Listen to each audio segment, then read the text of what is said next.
संतोषी माताजी की व्रत की कथा। एक बुढ़िया थी जिसके 7 बेटे थे। उनमें से 6 कमाते थे और एक ना कमाने वाला था। वह बुढ़िया उन 6 को बड़ी अच्छी रसोई बनाकर प्रेम से खिलाती, पर 7वें को बचा-कुचा जूठन खिलाती थी। परंतु वह भोला था, मन में कुछ भी विचार नहीं करता था। एक दिन वह अपनी पत्नी से बोला, देखो मेरी माता को मुझसे कितना प्रेम है। उसने कहा, वह तुम्हें सभी जूठन खिलाती है, फिर भी तुम ऐसा कहते हो चाहे तो तुम समय आने पर देख सकते हो। एक दिन बहुत बड़ा त्योहार आया। बुढ़िया ने 7 प्रकार के भोजन और चूरमे के लड्डू बनाए। 7वां लड़का ये बात जाँचने के लिए सिर दुखने का बहाना करके पतला कपड़ा ओढ़कर सो गया। देखने लगा माँ ने उनको बहुत अच्छे आसनों पर बिठाया और 7 प्रकार के भोजन और लड्डू परोसे। वे उन्हें बड़े प्रेम से खिला रही है। जब वे छयों जूठों गए तो माँ ने उनकी थालियों से जूठन इकट्ठी की। उनमें से एक लड्डू बनाया। फिर वह 7वें लड़के से बोली, अरे रोटी खा ले। वे बोला, माँ मैं भोजन नहीं करूँगा, मैं तो परदेस जा रहा हूँ। माँ ने कहा, कल जाता है तो आज ही चला जा। वह घर से निकल गया। चलते समय उसे अपनी पत्नी की याद आई जो गौशाला में कड़े छाप रही थी। वे बोला, हमें विदेश को जा रहे हैं, आएंगे कछुए काल, तुम रहियो संतोष से, धर्म अपनो पाल। इस पर उसकी पत्नी बोली, जायो पिया नंद से, हमारी सोच हटाए, राम भरोसे हमरे, ईश्वर तुम्हें सहाय।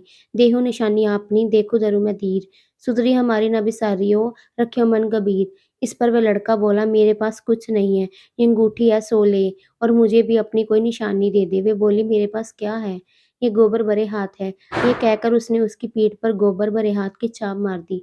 वह लड़का चल दिया। ऐसे कहते हैं, इसी कारण से विवाह में पति पत्नी की पीठ पर हाथ पर छापा मारती है। चलते समय वह दूर प्रदेश में पहुंचा। वे एक व्यापारी की दुकान पर जाकर बोला, भाई मुझे नौकरी पर रख लो। व्यापारी को नौकर की जरूरत थी। बोला, तनख्वाह काम देखकर देगा, तुम रह जाओ। वे सवेरे से रात तक नौकरी करने लगा। थोड़े ही दिनों में सारा लेने देने का हिसाब किताब करने लगा। सेठ नौकर चक्कर खाने लगे। सेठ से उसे 2-3 दिन महीने आधे मुनाफे का हिस्सेदार बना दिया। 12 वर्ष में वे नामी सेठ बन गया। उसका मालिक उसके भरोसे काम छोड़कर कहीं बाहर चले गया। उधर उसकी औरत को सास और जिठानियां बहुत कष्ट देने लगी। वे उसे लकड़ी लेने जंगल में भेजती, भूसे की रोटी देती, फूटे नारियल में पानी देती। वे बड़े कष्ट जीवन बिताती थी। एक दिन जब वे लकड़ी लेने जा रही थी तो रास्ते में उसे कई औरतों का व्रत करते देखा। वे पूछने लगी, बहनों ये किसका व्रत है, कैसे करते हैं, इससे क्या फल मिलता है? तो एक स्त्री बोली, ये संतोषी माता का व्रत है, इसके करने से मनवांछित फल मिलता है। इससे गरीबी, मन की चिंताएं, राज के मुकदमे, कलह, रोग, कष्ट होते हैं। संतान, सुख, धन संपत्ति, शक्ति, मनपसंद वर मिले, बाहर गए हुए पति के दर्शन होते हैं। उसने उस व्रत करने की विधि बता दी। उसने रास्ते में सारी लकड़ियां बेच दी। वे गुड़ और चना ले आई। उसने व्रत करने की तैयारी की। उसने सामने का मंदिर देखा तो पूछने लगी, ये मंदिर किसका है? वे कहने लगी, ये संतोषी माता का मंदिर है। वे मंदिर में गई और माता के चरणों में लौटने लगी। वे दुखी होकर विनती करने लगी, माँ मैं तो अज्ञानी हूँ, मैं बहुत दुखी हूँ, मैं तुम्हारी शरण में आई हूँ, मेरा दुख दूर करो। माता को दया आ गई। एक शुक्रवार को उसके पति का पत्र आया। अगले शुक्रवार को पति का भेजा हुआ धन मिला।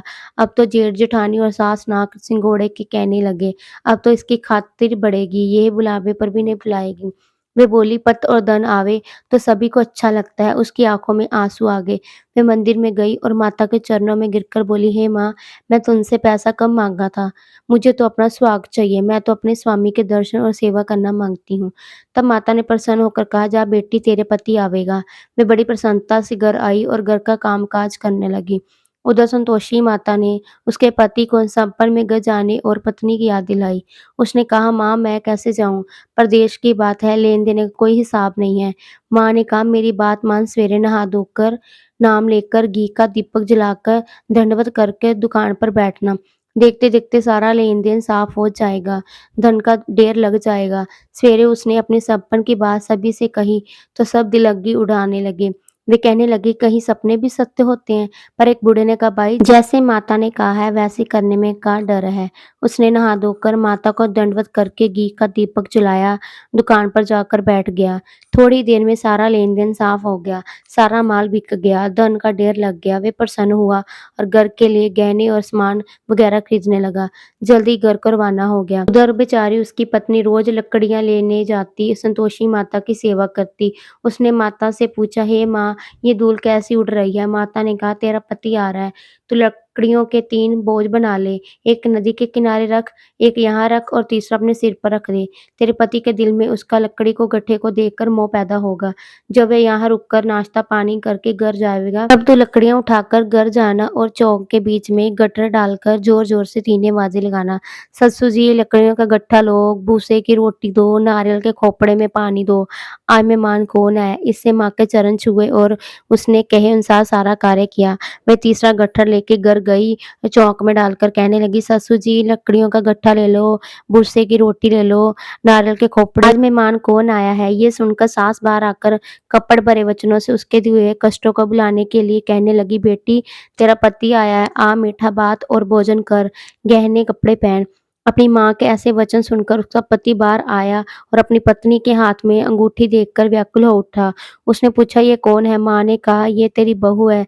आज 12 वर्ष हो गए, ये दिन भर घूमती फिरती, काम-काज करती नहीं, तुझे देखकर नखरे करती है। वे बोला, ठीक है, मैंने तुझे और इसे देख लिया है, अब मुझे दूसरे घर की चाबी दे दो, मैं उसमें रहूँगा। माँ ने कहा, ठीक है, जैसी तेरी मर्जी। उसने चाबियों का गुच्छा पटक दिया। उसने अपना सामान तीसरी मंजिल के ऊपर के कमरे में रख दिया। एक ही दिन में वे राजा के समान ठाठ-बाट वाले बन गए। इतने में अगला शुक्रवार आया। बहू ने अपने पति से कहा, मुझे संतोषी माता के व्रत का अध्यापन करना है। वे बोला, बहुत अच्छा, खुशी से कर लो। जल्दी ही अध्यापन की तैयारी करने लगी। उसने जेठ के लड़कों को झूमने के लिए कहा। उन्होंने मान लिया। पीछे से जेठानियों ने अपने बच्चों को सिखा दिया, तुम खटाई मांगना जिससे उसका अध्यापन पूरा ना हो। लड़कों ने झीम कर खटाई मांगी। बहू कहने लगी, भाई खटाई किसी को नहीं दी जाएगी, ये तो संतोषी माता का प्रसाद है। लड़के खड़े हो गए और बोले, पैसा लाओ। वे बोली, कुछ ना समझ सकी उसने क्या भेद है। उसने पैसे दे दिए और वे इमली की खटाई मंगाकर खाने लगे। इस पर संतोषी माता ने उस पर रोष किया।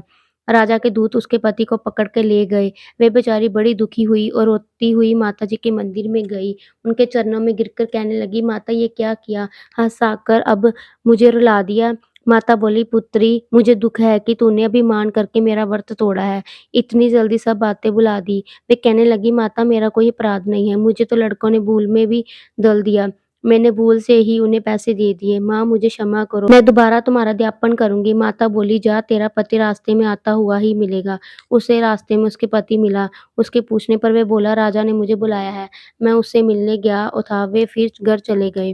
कुछ ही दिन बाद फिर शुक्रवार आया। वे दोबारा पति की आज्ञा से अध्यापन करने लगी।